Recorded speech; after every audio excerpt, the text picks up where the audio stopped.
It is just a huge honor for me to be podcast interviewing James Ratcliff, PhD, who goes by Jim.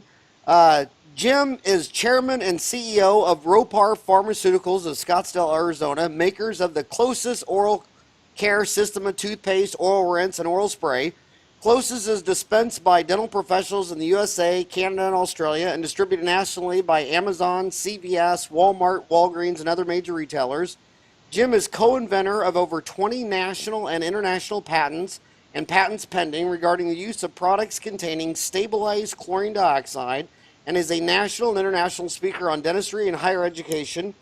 Prior to joining Rowpar, Jim was director, senior scientist, and director of the Center for the Study of Higher Education at Pennsylvania State University, 1989 to 2000, higher education section leader and professor at Iowa State University, 79 to 89, and served on the faculty of Florida Atlantic University and Washington State University. Jim is an active member of the Arizona chapter of the American Association for Dental Research, the Arizona Biotech Association, and the Phoenix Committee on Foreign Relations. Jim and Rowpar were recipient of the Small Business Administration's Small Exporter of the Year Award in 2014. Jim and his wife Barbara live up the street from me in Scottsdale, Arizona, are avid swimmers and hikers, and I just want to make sure everybody knows on my podcast that no one ever pays $1 to be on my show. There's no advertising involved. I've just been a huge fan. First of all, I was a huge fan of your father, Perry. And I thought Perry was, I thought your father, who was a periodontist, was one of the neatest people in the world, one of the smartest people in the world.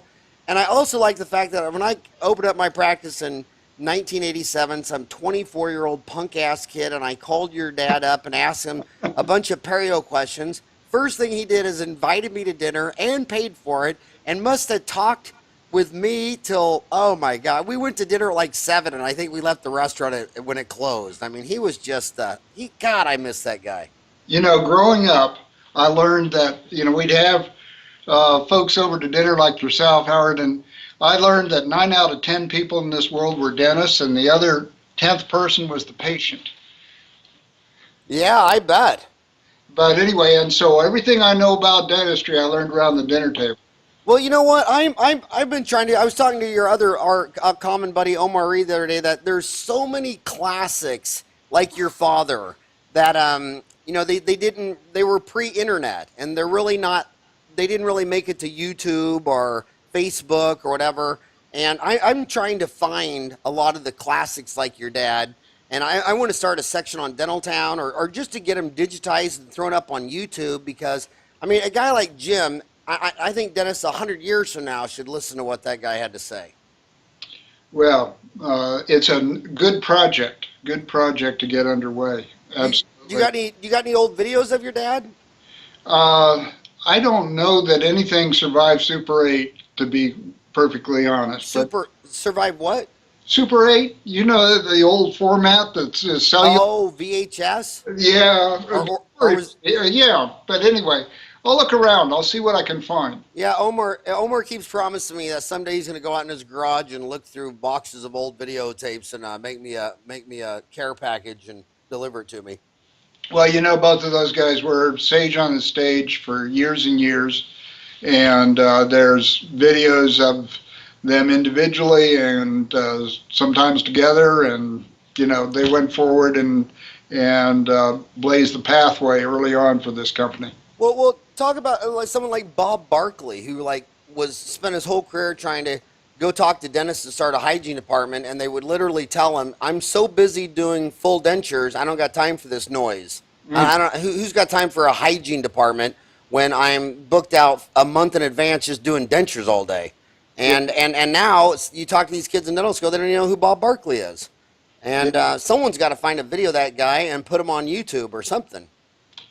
Yeah, Mike Mullen is doing videos of people right now, and he's got that project going, and it would be an interesting... Mike who? Mike Mullen. M-U-L-L-E-N?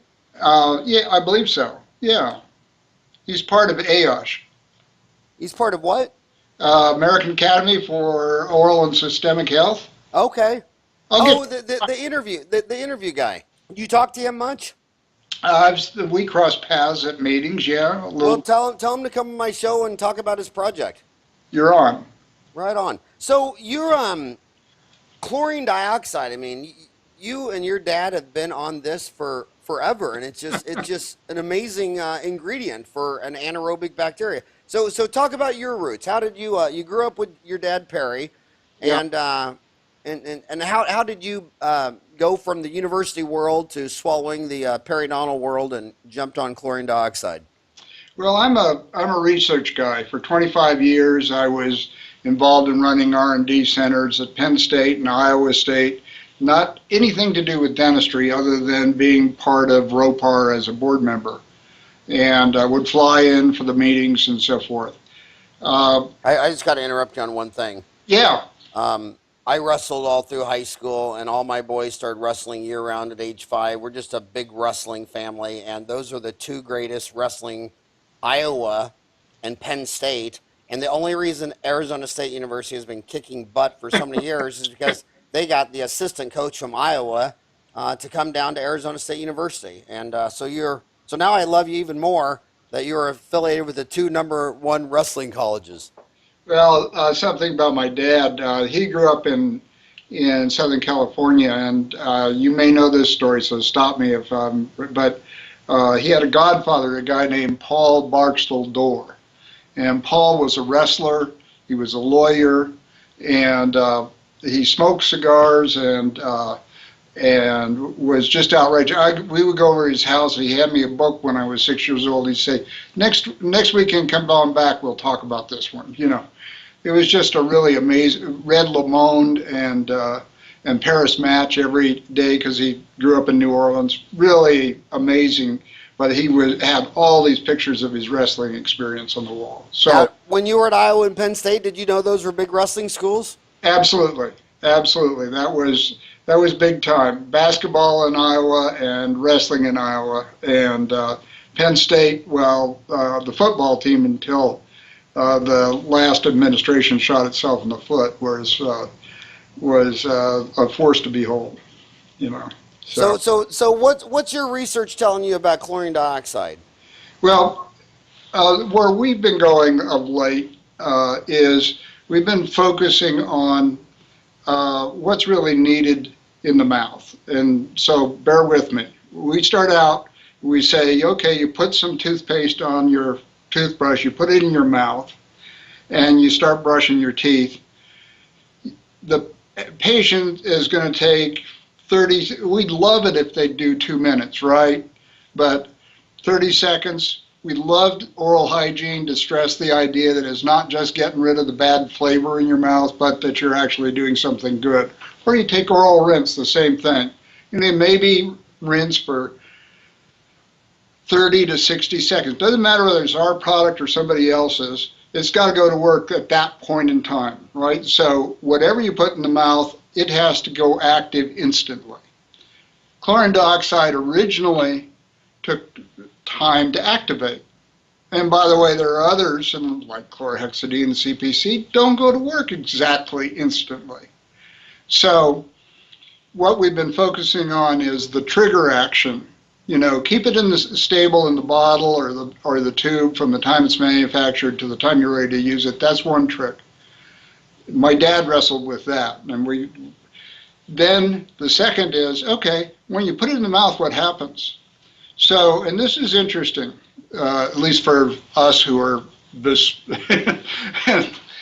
is our life. When you put it in the mouth, what happens when it hits saliva? Okay, how many papers have you seen on anybody's product that answer does saliva help or hinder the product, whether it's mouth rinse or toothpaste? It actually activates our product. The amino acids in saliva activate the stabilized chlorine dioxide, turned into and release 35 to 135 ppm of chlorine dioxide, and it goes to work instantly. No 15-minute activation.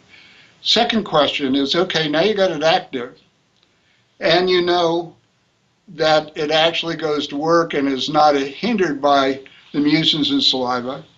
Okay, then what's the success in penetrating a biofilm? You know, I were at this meeting, this prosthodontic meeting I was at in New Orleans. Very well-known guy talking about lasers, and he was talking about the wonderful way in which certain lasers can really clean up the mouth and get rid of biofilm. Okay, great stuff. Except for one thing. 48 hours later, guess what grows back? The biofilm. It reforms. In a week, you've got a plaque matrix that is so dense that the bacteria begin to communicate with one another, build a resistance. And so if you're testing, say, P. gingivalis in a petri dish with blood agar, that doesn't even approximate what you're encountering in the mouth. What you're encountering in the mouth is 10 times more resistant. P. gingivalis in a biofilm is 10 times to 100 times more resistant to any kind of treatment than one that's floating around in planktonic form or in biofilm. I mean, in planktonic form or in a petri dish. So how many oral care products have you thought about in terms of penetrating biofilm? And then when they get into the biofilm, what do? So there are several steps in the use of oral care products that we think are just important to go hand in hand with the dental professional, so that when you go through, a patient comes in and gets that exam, that cleaning, the prophy, they can maintain effectively their oral health and actually improve their oral health between visits, so that there's a partnership. You know, there's lots of people have been talking about it's the patient's responsibility for their own health, and they have to assume it, and we have to help them get there. Well, that partnership is key to oral care. So what we're trying to do with our products is work in those set of parameters. Go to work instantly. Be activated by the oral fluids, the lactic acid produced by strep mutans and by the amino acid precursors, and then penetrate the biofilm, and then break up the biofilm, kill the anaerobes, and oh, by the way, do it in such a way you don't knock out the good bacteria, so that you can actually follow Jamie Lee Curtis and have your Activia yogurt in the morning, and then when you go to brush your teeth or rinse your mouth, you're not killing off the same bacteria you just ate for the purposes of promoting your own health. That's what we're up to. My favorite movie with Jamie Lee was Trading Places. Remember that? Great one. Great. Oh my gosh, she was so amazing. So what are you mostly what motivates you most with your product? Is it P. gingivalis for gum disease? Is it Streptococcus mutans for decay? The biggest plague that no one talks about is root surface decay in nursing homes. Every geriatric dentist specialist is telling me that when you go into a nursing home in America, you're going to get one new root surface cavity every month you're in the nursing home. Oh yeah, we're launching this month a chlorine dioxide plus fluoride product, CloSYS Silver, and it is aimed at the senior and geriatric crowd, plus 55, because we see so many people from practices come in and say, we've got both adult caries and severe periodontal disease. How can we go after it effectively? So this product was tested at Therametrics outside of the University of Indiana, same place that did the testing on Crest. And the enamel involvement score was 2.89% better than the USP standard, which is Crest. So we're getting more remin enhancement, more enhancement or enhanced demineralization, stopping demineralization. Didn't say that well, but compared to just having fluoride alone. So it's all about disturbing the biofilm. Do you like manual toothbrush? Do you like electric toothbrush? But disturb the biofilm so that your mouth rinse, your chlorine dioxide gets there better, penetrates it better? We love mechanical toothbrushes just simply because they massage the gums more, are getting more consistent action across the teeth. And our product, by the way, doesn't foam. So when you use a mechanical toothbrush, electric toothbrush, you're not generating a great gob of foam because we don't have sodium lauryl sulfate in the toothpaste. And why do you not have it in there? Was that because, now some people have linked that to canker sores. Do you agree with that? Yep. You do? Yeah. And why do you not have it in your toothpaste? Because of the untoward consequences of sodium lauryl sulfate. We've got a product, Howard, that we're in joint partnership with the 9th largest Indian oral care company, Group Pharma in India. And they said, in India, the customer really wants foaming. So we came up with alternate foaming agents over there. They're not producing the same as sodium lauryl sulfate, not that big foamy effect. But we don't want to put anything that's untoward to the mouth. Not everybody's going to have the same reaction to sodium lauryl sulfate, but we don't want it in there, for those that do. So on your on other mouthwashes, chlorhexidine gluconate, it has a high negative with patients because it stains. That's one of them. The other is it kills fibroblasts. So if you're looking at the reconstruction process, you're doing a procedure, patient is trying to heal, and if it's osteoblasts and bone regeneration, if you're killing off osteoblasts, you're going to have a lot less newborn bone formation. If you look at David Graves' research, for example, on the role of inflammation, what he's finding is that it is the failure of the host to regenerate new bone that causes bone loss, or that contributes significantly to bone loss. And that's triggered by osteoclast and cytokine production out of the inflammatory process. So if you can not harm the osteoblasts and the fibroblasts, then you will get a balance between resorption and formation on bone and on soft tissue. And then another mouthwash, Listerine. Some people complain about the alcohol that some people think it's linked to oral cancer. Do you agree with that claim, or do you think that's not founded? I really don't know. That one, I think the research is out. What I do know is I haven't met anybody who can follow the instructions on the bottle fully without having a very unpleasant experience.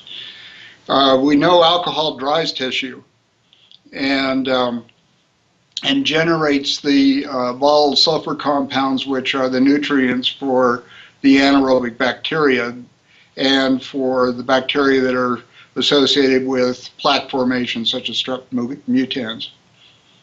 So you think no one follows Listerine because what's the instructions? You have to swish it for what, a minute? You're supposed to do 30 seconds. Yeah. Get yourself a little Listerine right now and just hold it in your mouth for 30 seconds. Well, see, I'm Irish, so I Jameson whiskey taught me, Listerine's for amateurs, Yeah, well, When you're a 53-year-old Irish boy, a shot of Jameson, you don't even blink on a shot of Jameson.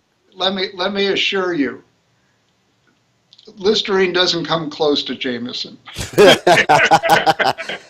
Well, Gordon Christian, I asked him one time, I said, what do you think about Listerine, the alcohol and people link it to oral cancer? And he told me that what he believes, it's the alcohol you're swallowing and being processed, metabolized through your liver. It's a liver inflammation and liver destruction that then makes you susceptible to oral cancer. He says if you just soaked your finger in alcohol, you're not going to get cancer on your finger. He thinks it's a product of the alcohol trashing your liver that makes you. Well, in one sense, it's a pogo explanation. That is, we've met the enemy and it's us. That is, it's the inflammatory response of the tissue that's generating the problem. You can say, oh yeah, it's the bacteria invading, or it's the antimicrobial solution. Let me give you a little story here that I think you'll find intriguing. Michael and Robert Martyr are two periodontists in New York, and they're on the faculty at Columbia, and they started treating patients coming from Sloan Kettering that had medically induced osteonecrosis of the jaw. And so they're seeing, the soft tissue pulling away, you're seeing bone exposed, then you see the bone decay. And they would first treat him with antibiotics, and they'd not see much in the way of results. They treat him with azoles, see not much in the results. They treat him with chlorhexidine, gold standard, right? Not much results. Use CloSYS for 4 weeks. The decay in the bone ceased, and the soft tissue regrew. The interesting thing here is we did nothing. We make no claims about doing anything there, because the patient's still receiving bisphosphonates for, in one case, osteonecrosis, in another case, to harden the bones for bone cancer therapy.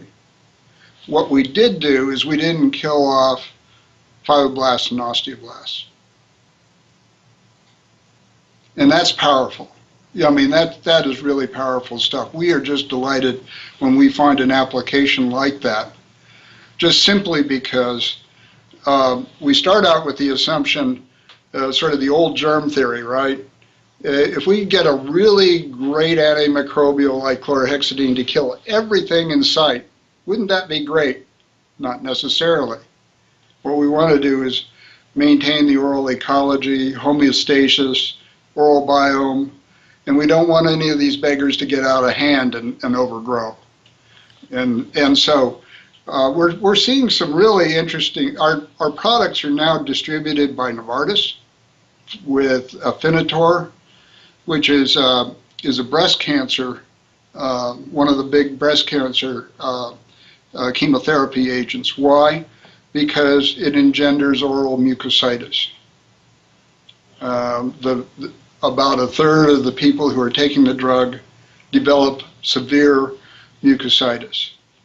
So you can say, well, it's the host who's responding to the drug and they're having this problem. It's the host taking bisphosphonates and responding and getting the O&J problem.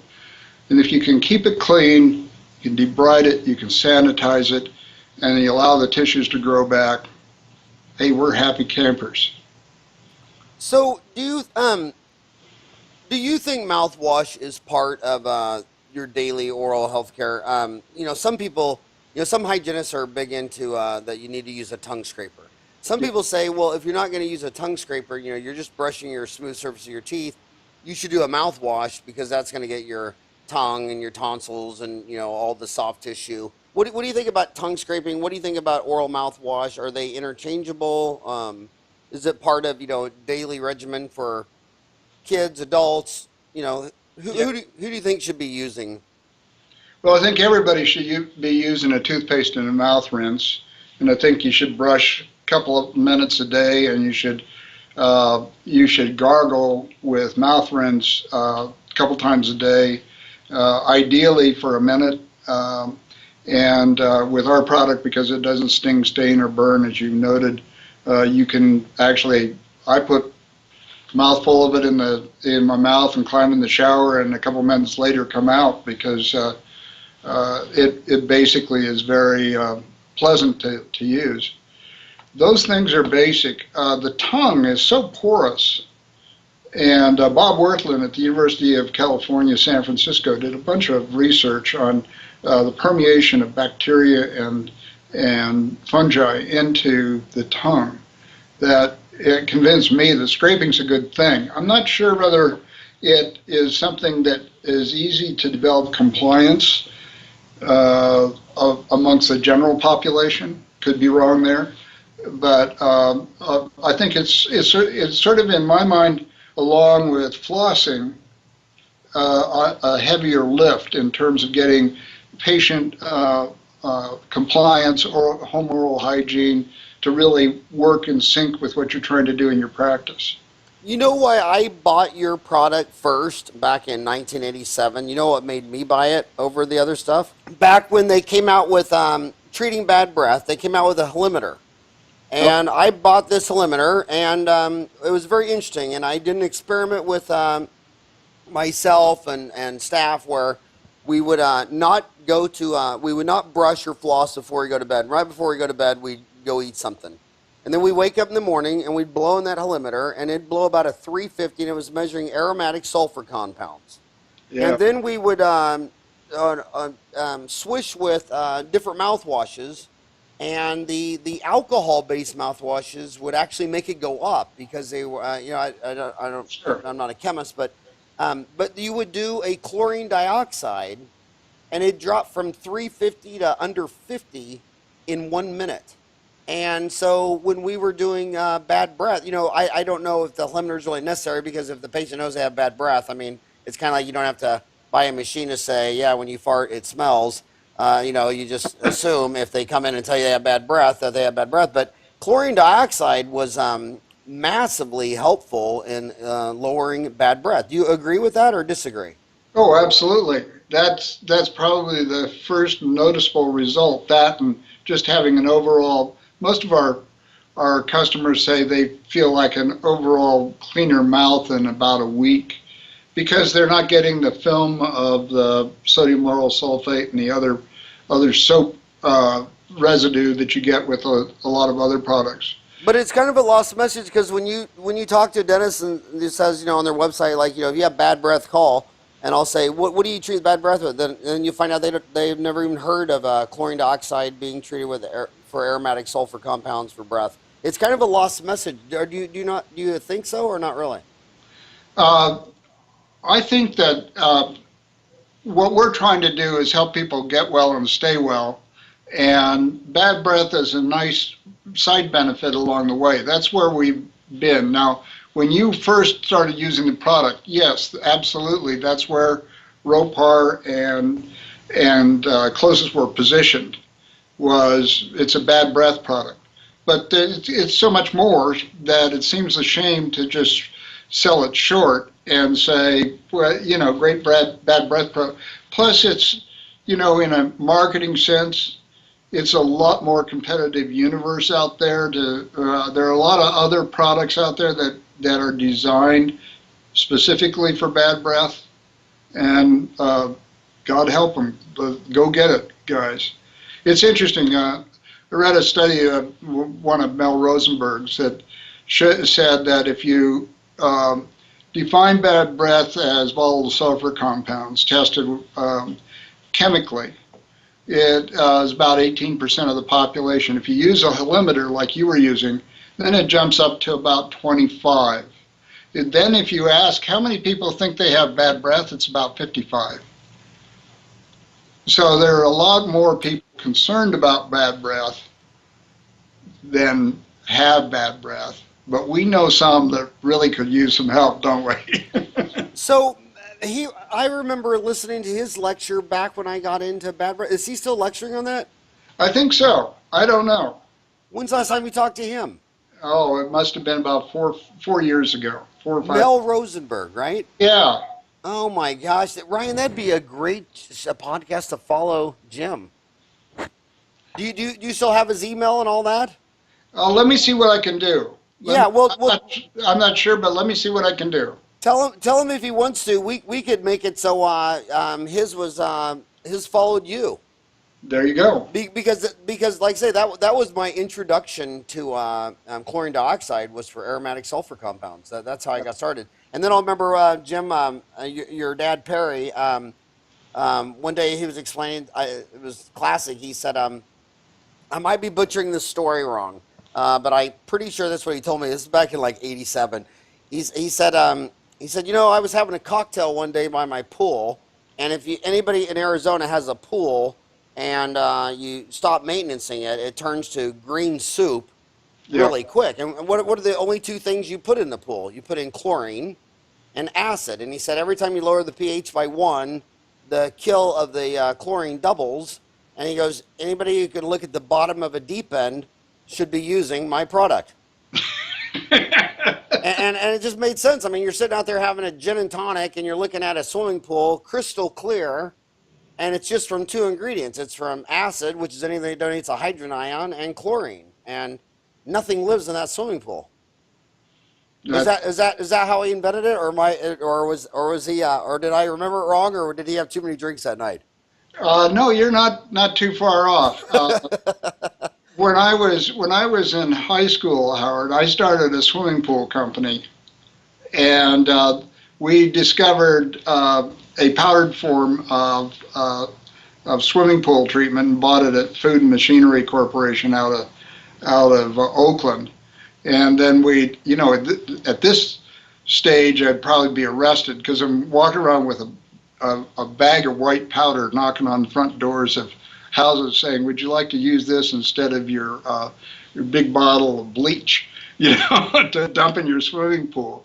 But and we did our market research by walking around the hills and looking down, seeing who had swimming pools. That was my high school entrepreneurial experience.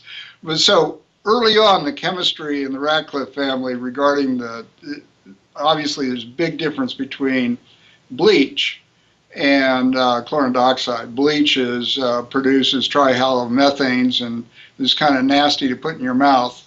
It's probably something that Jürgen Slotz and I don't agree on. He's a big advocate of using that still, particularly with root canals, and it just troubles us to use a product that has toxicity associated with it. So in a swimming pool, you're adding bleach, not chlorine dioxide? You're adding bleach? That's right. What you're doing there is you're adding sodium hypochlorite at a concentration that is about the same as 4 times as much as what you buy in the grocery store for laundry bleach. And it is combining with hydrochloric acid or muriatic acid, which is what you put in the pool, and it produces salt and bubbles off oxygen, and it's an oxygen. The commonality here, Howard, is that the release of oxygen is the killer. We go after anaerobes really effectively. And why? Because they live in an air-free environment and they don't do well with oxygen any more than fish do well sitting out on a pier. And so instead of a direct kill, you have a kill by oxidation. And so in that sense, they share a common mechanism. And that you mentioned muriatic acid, that was a good chemical getting stains off teeth. And that was another product invented by a poolside where you'd mix muriatic acid that you get from your pharmacist with pumice in a dapping dish, and people had brown stains on their teeth, and you see how well it cleans the stain off your pool, and you just put that, brush that on the enamel, and it'd really get off stains off that enamel. Yeah, well, of course, that's a much stronger acid than, say, the lactic acid that strep mucitans produces, or citric acid, which is what one of the things we use to lower our pH down to a pH neutral for our products. We're 6.0 to 7.2, so we're just very, very pH neutral and oral friendly in that regard. So how is the oral biome changing how we think about dental therapeutics and home oral care? Great question. Great question.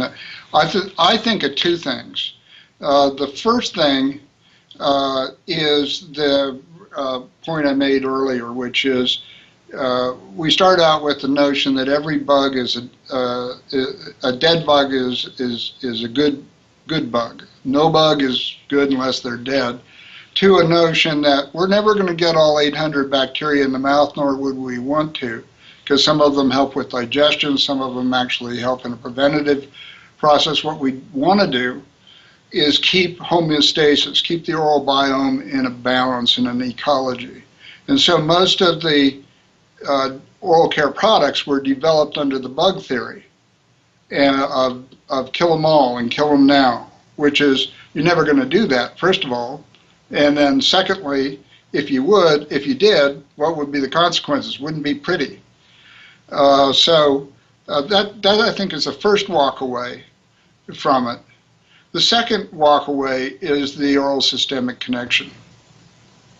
I was talking with a couple of faculty members from Tantra University in Cairo, and they're doing work on preterm and low birth weight babies and diabetes. And they're really interested in how the body of the mom sets up the genetic profile of the child to be pro-diabetic, be more susceptible to diabetes, and that triggering mechanism is related to T. dencola and Fusobacterium, which we all know start out in the mouth, and they migrate to the bloodstream, and that's how they pass from mother to child.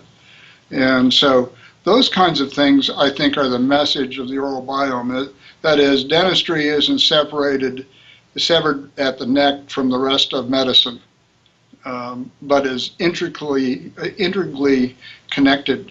And I think that's probably the other thing that we're really getting a hold of. Well, you went to the university in Pennsylvania, and there's a kind of example of that when you lose your top predator for a deer. I mean, those deer have overran parts of Pennsylvania to where they're a hazard. I mean, driving down the highway in Pennsylvania, I mean, it's, you know what I mean? And so I had a graduate student whose husband was a member of the Pennsylvania State Patrol, and he said 1 out of every 4 deer taken each year is by a hunter. The rest are by automobile.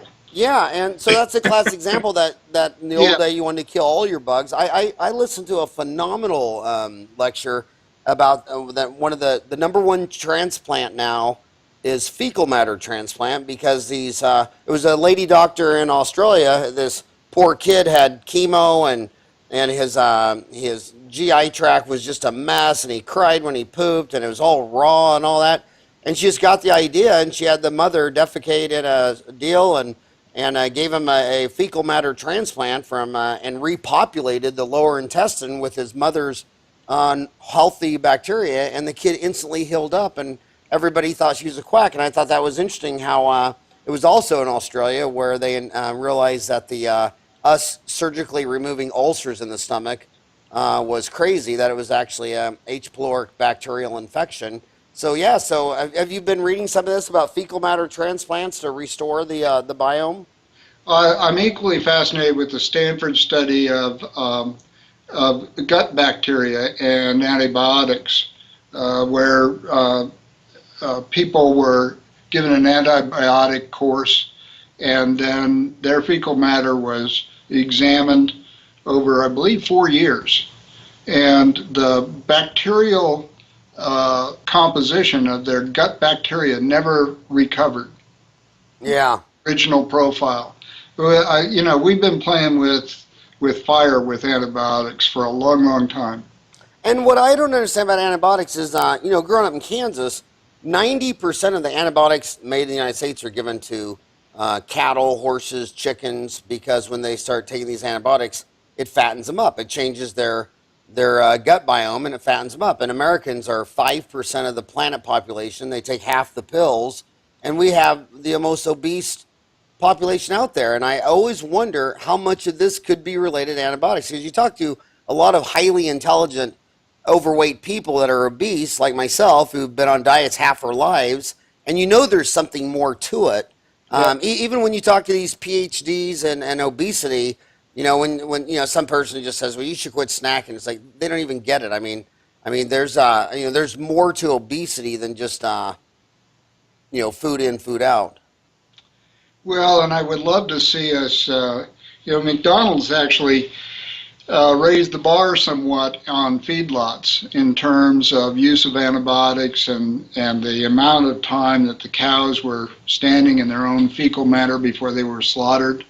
But I'd love to see a effective antimicrobial protect those animals in that short period of time where they're fattening up, rather than have them subjected to antibiotic course after antibiotic course just so they don't get sick while they're standing in their own crap in the middle of a fattening pond. Well, see, the farmers told me they gave it to them to fatten them up. Yeah, yeah. That when they gave them that, it made them more obese. But it also protects them from infection when they're all smushed together in a feedlot standing in their own defecation. We haven't even talked about peri-implantitis.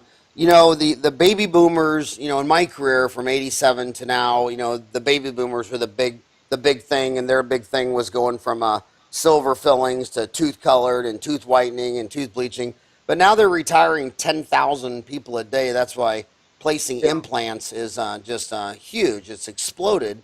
But when you start placing a lot of implants, or you go to any implant lecture, the number one complication is peri-implantitis. Did they name it peri-implantitis after your father, Perry? Oh, absolutely, Howard. Thank you so much. It's Perry, P-E-R-R-Y, implantitis. So what do you think of all this peri-implantitis? In fact, what I think is even more amusing is it's 2016, and I don't think we even have a definition of what is a failed implant from periodontal disease, because in the field, when you're talking to the people in the trenches, if that implant still is stable and they're still chewing, they pretty much leave it there. I mean, you could lose half the bone, have 6 millimeters of bloody flesh all around it, but it's hard to pin down what is the exact criteria when I have to take this implant out and replace it. But what do you think of peri-implantitis and the treatment of it? Well, I have no great words of wisdom here, so I immediately revert to something along the lines of the insurance industry. I know that about 100,000 implants are removed due to failure, and I presume that's a professional judgment that somebody made about how well that implant is working in that patient's mouth, and that's not a really good profile. If you look across the United States and you say 100,000 implants are coming back out each year, I don't know what the number of implants, I'm sure it's several hundred times more that go in than are coming back out, but that's a fairly significant failure rate, and you can see, what was it, the American Academy for Periodontology wanted to change its name this past year to American Academy of Periodontology and Implantology. It's clearly part of the wave of the future in that part of the business. But since my father was not the origin of the name of peri-implantitis, I have no great wisdom to offer you here. Well, let's just start telling everybody it was named after your dad, and maybe they'll just until they can disprove it on Wikipedia, we'll just fly with it. Okay. Peri-implantitis is just it's an amazing complication. I mean, you see it a lot. I also thought Gordon Christian told me something very interesting, where he also thinks there's could be a metal allergy going on too. He always talks about how when you wear costume jewelry, the acid in the skin leaches out ions from that base metal, and you get a tattooing around there. And he thinks that titanium, the medical grade titanium, is causing a reaction too. Well, a couple of the papers in this conference this past weekend were talking about metal flakes off of titanium implants, and I think we would say it's a hypothesis rather than a given at this point, but that there's concern about how body friendly is titanium really. I'm not sure we know yet. So how does the relationship between the practice and the patient need to change to improve patient outcomes? Well, the easy one is to talk about the patient and what the patient should be doing, right? We'd love to see greater compliance. We'd love to see patients come into practices as we do with our products and say, get affirmed for their good oral hygiene by seeing actual improvement rather than just sort of being the Jiffy Lube of the oral cavity. We like that. On the practice side, we would like to see a greater recognition of the idea that scaling and root planing is not the be-all and end-all, but it is a companion to home oral care. So if you look at the large-scale study the NIH funded on preterm and low birth weight babies, where they were tracking pregnant moms, and then they were giving them scaling and root planing to see whether or not they could decrease the amount of preemies. And the good news out of that study was nobody got bacteremia. And the bad news out of the study is no decrease in the rate. If you think about the biofilm regrowing back in 48 hours after scaling and root planing, you got to have home oral care, or you got one heck of a recall program every 48 hours you do in seeing that patient again. So I think we really need to recruit the patient and recognize the patient as co-partner in their own health to a degree that some people are already doing this. This is old news for some people, but for many people, it's it's my responsibility for this patient's health, and this patient is allowed to walk out the door and say, "Well, I went to see my dentist, so I must be in great shape. They gave me a good exam." End of story. Maybe not if the future of dental health is to be transformative rather than just to be maintenance. So that's the stump speech, if you like. So what do you think about all these claims made on the oral systemic health, the oral systemic link, the oral systemic connection? I mean, you're hearing lots of claims. How much of this do you think is hype? How much of it do you think is just correlation, not cause effect? And how much of it do you think is actually cause effect? Well, I'm still persuaded by Marjorie Jepsko's research, where she took a look at actuarially at people covered by, I think it was Concordia Health Insurance Network, where she could look at periodontal health, and then she could look at incidence of heart attack, incidence of COPD, adverse effects relative to diabetics, and so forth, and see significant drop in healthcare costs. I think that's replicable. As a matter of fact, I think we can do better than just simply replicate it if we have a positive intervention. So what was the summary of her studies? Well, her studies, and if you haven't seen them, I can. Yeah, I've seen them. I wish you would post them. I wish you. We have a section on Dental Town. We have 50 categories on the message board. One of them is under health, the oral systemic connection. I wish you would post those papers. Okay. I've got a PDF, and I'll send it to put it up there. And when you make a post, you can upload a PDF too. Okay, great, good. We'll do it. But go ahead, and for the people listening, tell them what your summary is of her work. Well, I don't recall the exact dollar figures, but for each of the major systemic diseases that were related to periodontal disease, there was a drop of several $1,000s per year across the insured group. So that meant that had you had preventative perio care as part of your major medical package, theoretically you would have that much reduction in general systemic health charges regarding heart, regarding diabetes, regarding COPD. We know that this is not a cause and effect, to go back to your earlier point. This is an association. This two-way with diabetes, right? And so we know if we can improve oral health, we can make it easier to maintain glycemia for the diabetic. And that's going to decrease the incidence of adverse events on diabetes. And so you're going to see in this chart, which she has in I believe it's the American Journal of Geriatric Medicine that was published, and it's about 3 years old now, but I'll put it up.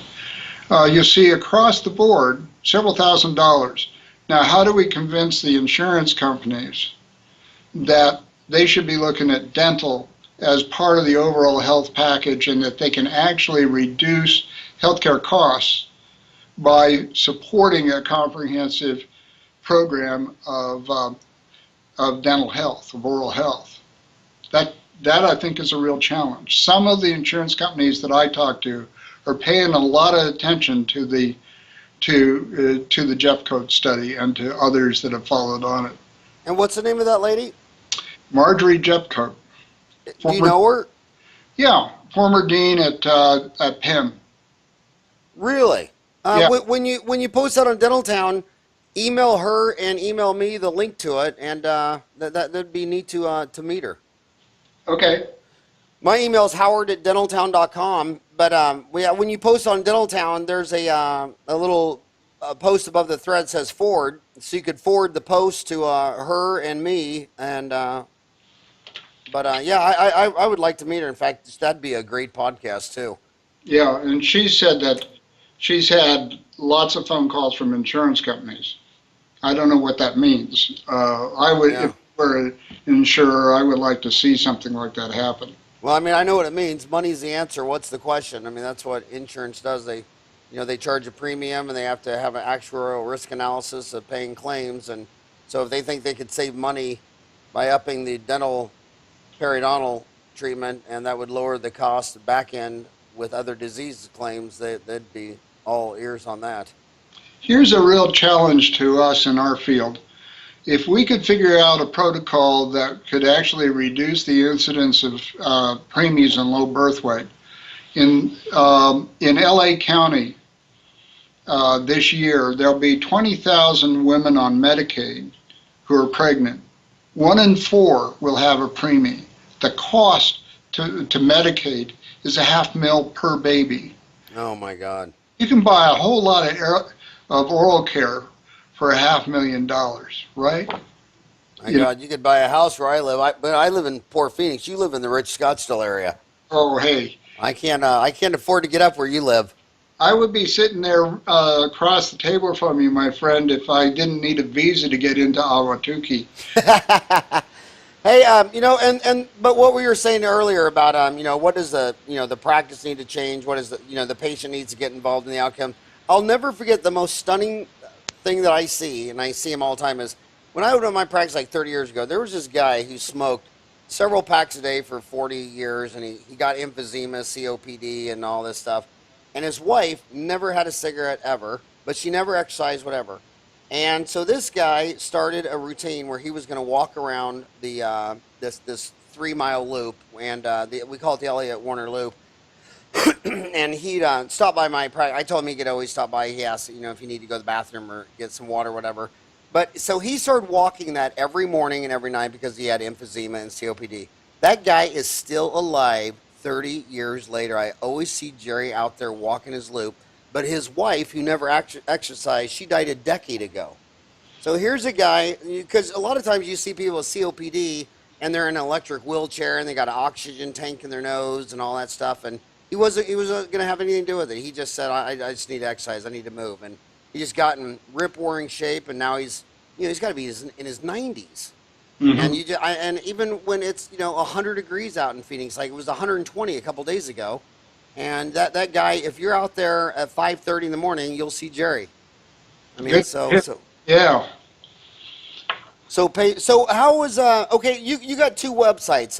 What's the difference between www.CloSYS CloSYS.com or Rowpar ROWPAR.com? You got what What's the difference between those two websites? Well, it'll take you to the same location, Oh, basically. okay. Yeah, it'll take you to the same location. Which location will it take you to? The CloSYS.com location. And on the CloSYS.com, you really have up at the right-hand corner a professional tab. And in the professional tab, you can get into the PDF files of research that we have on our product and so forth that are listed there. On the consumer tab, you'll see what we try to convey, which is the connection between a healthy mouth and a healthy body. Um, 2 years ago, we had a campaign on heart health, and we had Dr. Lori Mosca. She's director of preventative health care, heart care at New York Presbyterian. She's also the person who was involved in Bill Clinton's bypass, and her own dad passed of heart disease. And she did a series of videos for us, not promoting CloSYS, but just simply talking about the relationship between oral disease and heart disease. And we went out, and you would find an article on heart health in the Boston Globe online, and then you would have a link to Dr. Lori and to her videos. And that was we try to make a camp. Right now we're focused on oral sores, Howard. And so that's our current campaign. But what we try to do is step beyond dentistry, not because we're trying to leave it behind, but because we think there's an integral relationship between good oral care and good systemic health, and we want to build those bridges. Well, you know, dentistry has consistently been about 5% of the healthcare budget. I mean, it's only one out of every $20 spent in healthcare is in the mouth, and there, I was listening to an Australian lady, and I'm trying to get her on the show. She gives a whole lecture about she wants to close down the medical dental divide. She wants to nip in the bud even at the school level. She doesn't even like the fact dental schools are different than medical schools. I mean, she just thinks that divide has got to go away. She thinks it's so integral. Well, you know, the medical profession started out closely aligned to barbershops, so you know, we have to break these connections over the years. Okay, on that note, I got to tell you my most interesting story from someone at my lecture ever. It was George Rui was a dentist in St. Joe. His dad, George Rui Jr., was a dentist, and his son, George Rui III, was a dentist and my classmate and my roommate in dental school. And so I'm talking to this old man one time, and I said, I thought I was throwing him a softball question to his grandpa. He's like 92 at the time. I said, so what do you think the greatest invention that you saw in your life in dentistry was? Knowing that he was going to say, you know, the dental high speed, and you know, because he still had jackrabbits in his office and all this stuff. And you know what he said to me? Unbelievable. He graduated before the Depression. And he said that before the Depression, all the real estate in downtown St. Joe was too expensive, and all the dentists were outside, and they shaved, they shined boots, and they used whiskey as an anesthetic and pulled teeth. But he said when the stock market crashed in 1929, they just thought, well, that's stupid because it didn't affect us. We don't have any stocks. And then 32 to 36 came the Great Depression because, you know, trickle-down economics, you wipe out the financial sector, it shows up. And there were so many boarded up buildings in downtown St. Joe, and the real estate dropped so cheap that all the dentists moved inside. And he thought that going from outdoor to indoor was the greatest advancement in dentistry from 1900 to 2000. Isn't that amazing? Well, it's amazing that sometimes little things make a big difference. You know, when we get air pumps for dental unit water lines that do something other than suck air off the floor, we've made an advance, haven't we? Yeah. You know. Yeah, that is amazing. Well, hey, I think you're amazing, and I think your dad. How long ago did Perry pass away? 5 years ago. 5 years ago. Yeah. My God, I consider when I got out of school, the only two legends in town were Perry and Omar. And what I loved about both of those guys is you could be younger and dumber than a twig, and they'd pay you complete attention, take you to dinner, invite you to their house. I mean, they were just the best people, and I was so in love with your dad, and he taught me so much, and I'm sure you feel the same. But I just want to tell you, thanks for coming on my show. Thanks for all you've done for dentistry. Someday I hope to make enough money to be able to go up and buy a house in Scottsdale and be next to you. And if you ever lose everything and have to get a fifth wheel, you can come down here and park it next to my house. Hey, what an offer! And we ought to have dinner so that we can seal this deal in the near future. Yeah, I want to go. I want to go to dinner with you and see if you can drink as much as me and your dad did. Well, we'll have to compare single malt Scotch with single malt Irish to see where we get on that one. But you're on. All right, buddy. Thanks again for all that you've done for dentistry. Oh, well, thanks for having me on, and thanks for your kind words about my dad. He's in my heart every day. He's in mine too, and I hope you post that PDF on Dental Town because everybody needs to read that study. I mean, that's math. You can't argue with her findings. I thought when she published that was amazing. We'll see what we can do about getting it up as soon as possible. Yeah, and I've seen it. I've seen a lot of slides and a lot of dental lectures referencing her work.